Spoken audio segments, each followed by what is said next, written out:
সক্ৰিয় ৰাজনীতিত প্ৰথমবাৰৰ কাৰণে নামিছোঁ আৰু মই ভবা নাছিলোঁ, কিন্তু ৰাইজৰ আমাৰ যিখিনি 5 নম্বৰ ৱাৰ্ডৰ যিখিনি ৰাইজ সকলোৰে সহায় সহযোগিতা আৰু মোৰ বন্ধু বান্ধৱ সকলোৱে মোক আগবঢ়াই দিলে আৰু তেওঁলোকৰ সাহসতে ওলাই আহিছোঁ আৰু তেওঁলোকৰ হকেই কাম কৰিম বুলি ভাবিছোঁ। প্ৰচাৰটো মই ছ'চিয়েল মিডিয়াতো কৰিছিলোঁ আৰু যিখিনি আমাৰ সৰ্বসাধাৰণ যেনেকৈ ৰেলী কৰিছিলোঁ বা ঘৰে ঘৰে প্ৰত্যেকৰ ঘৰে পদূলিত গৈ পেলাই সকলোৰে ওচৰত গৈ পেলাই ভোটৰ কাৰণে মানে অনুৰোধ কৰিছিলোঁ আৰু কি কৰিম, নিজৰ যিখিনি কৰিব পৰা ক্ষমতা আছে কৰি দিব পাৰিম সাধাৰণ ৰাইজক, সেইখিনি মোৰ ফালৰ পৰা জনাইছিলোঁ।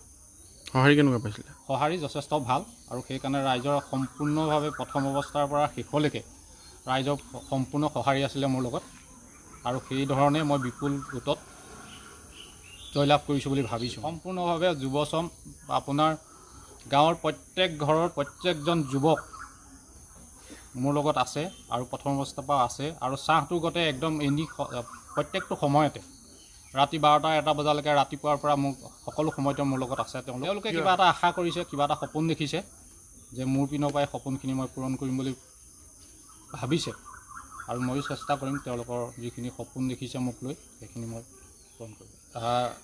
প্ৰথম অৱস্থাৰে এটা আমাৰ যিটো চৰকাৰে নতুন এটা সিদ্ধান্ত লৈছিলে যে ৱাৰ্ডৰ পৰাই প্ৰেচিডেণ্টজন নিৰ্বাচন কৰা, গতিকে আমাৰ 10টা ৱাৰ্ডত 10জন সদস্য নিৰ্বাচন হৈ আহিছে আৰু তেওঁলোকৰ মাজতে যোগ্য প্ৰাৰ্থী হিচাপে মই নিজকে এজন যোগ্য সভাপতিৰ যোগ্য বুলি ভাবোঁ, গতিকে নিশ্চয় দাবী কৰিম।